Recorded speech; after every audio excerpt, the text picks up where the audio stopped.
నమస్తే నాగార్జున గారు. నమస్తే అన్న.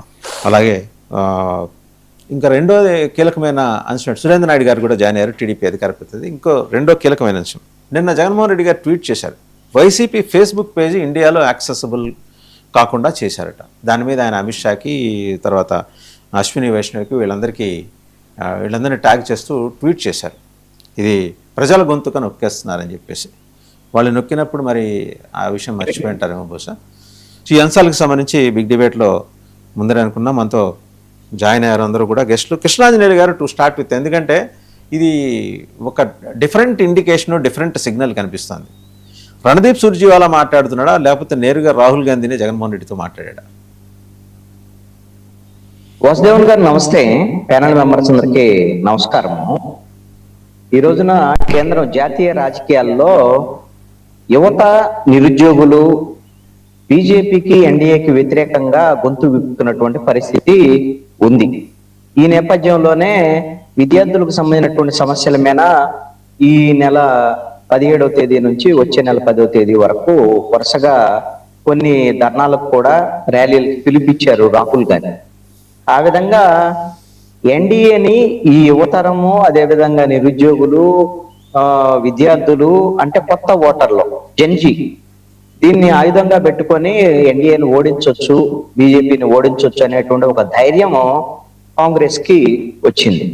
అయితే ఈ ధైర్యం వచ్చిన తర్వాత మరి ఎన్డీఏని, బీజేపీని ఓడించాలి అని అంటే తన బలం ఒక్కటే సరిపోదు అనేటువంటి ఒక జ్ఞానబోధ అయితే మాత్రం రాహుల్ గాంధీకి అయినట్టుంది.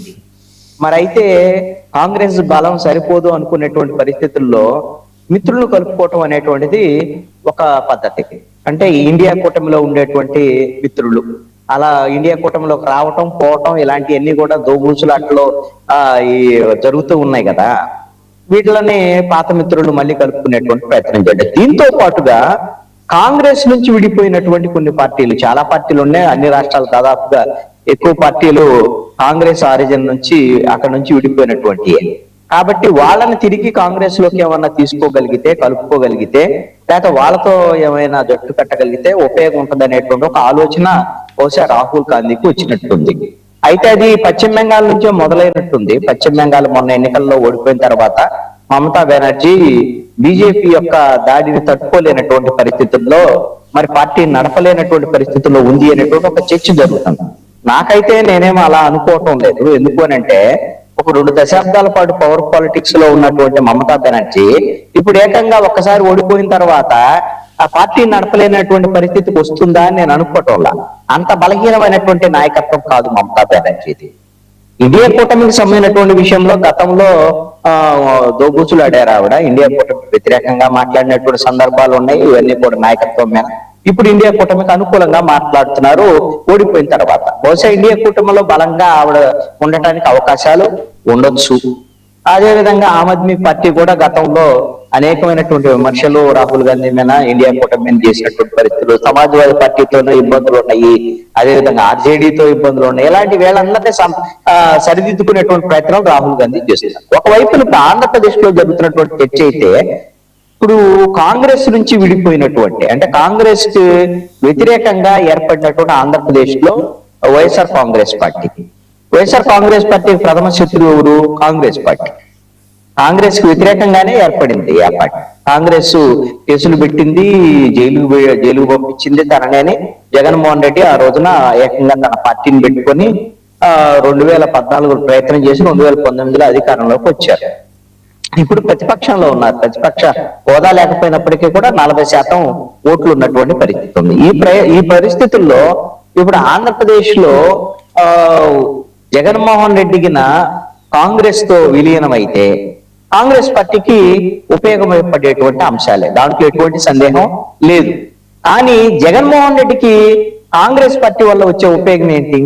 ఉపయోగం లేకపోగా నష్టం కూడా ఉంది జగన్మోహన్ రెడ్డి.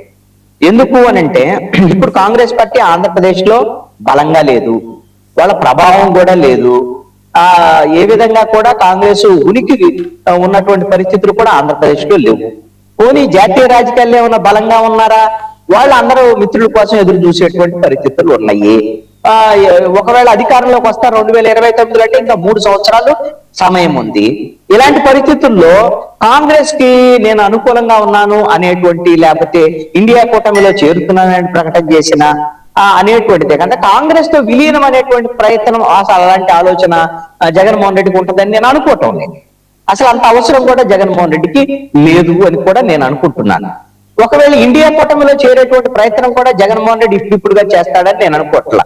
ఒకవేళ అలాగైనా చేస్తే తన మెడకు తనే ఉరి వేసుకున్నట్లు జగన్మోహన్ రెడ్డి విషయంలో భావించాల్సి ఉంటుంది. ఎందుకు అనంటే మిగతా రాజకీయాలకు సంబంధించినటువంటి వాళ్ళు వేరు, జగన్మోహన్ రెడ్డి వేరు. ఎందుకు అనంటే జగన్మోహన్ రెడ్డి మెడ మీద ఒక డజను సిబిఐ కేసులు, ఒక అర డజన్ ఈడీ కేసులు వేలాడుతున్నాయి. ఇలాంటి పరిస్థితుల్లో బీజేపీ వైపు నుంచి జగన్మోహన్ రెడ్డికి సహాయ సహకారాలు అందుతున్నాయి అనేటువంటిది అందరికీ తెలిసినటువంటి బహిరంగ రహస్యమే.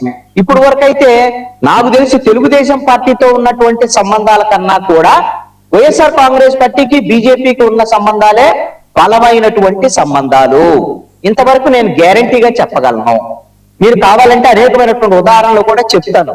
సురేందర్ నాయుడు గారు కానీ ఎవరు ఆయన విషయంలో అభ్యంతరం పెడితే. అయితే ఇలాంటి పరిస్థితుల్లో ఉంటే ఈయనకు ఉండాలి, నాగార్జునకు ఉండాలి అభ్యంతరం. నాగార్జునకి ఏమో అభ్యంతరం ఉండదు, నాగార్జున గారికి అభ్యంతరం ఉండదు, బీజేపీకి అభ్యంతరం ఉండదు. వాళ్ళు ఎలాంటి వాళ్ళు అంటే ఇంట్లో ఇల్లాలు వంటింట్లో ప్రియురాల్లాగా ఇక్కడ తెలుగుదేశం జనసేనతో పొత్తులో ఉండి వైఎస్ఆర్ కాంగ్రెస్ పార్టీతో రాజకీయాలు నడుపుతూ ఉంటారు. ఇది వాళ్ళకి అలవాటే, ఇది వాళ్ళకి వెన్నతో పెట్టినటువంటి విద్య. వాళ్ళు ఏం దీన్ని ఏదో బెరుకుగానో తప్పుగానో అనైతికంగానో భావించేటువంటి రాజకీయాలు వాళ్ళే కాదు. కాబట్టి ఆయనకేం అభ్యంతరం ఉండదు. మరి ఇలాంటి పరిస్థితుల్లో బీజేపీ మిత్రులుగా ఉండి ఆయన్నే గత 5 ఏళ్ళు అంటే దాదాపుగా ఈ 12 ఏళ్ల నుంచి కాపాడుతున్నటువంటి వాళ్ళు ఎవరు? బీజేపీ.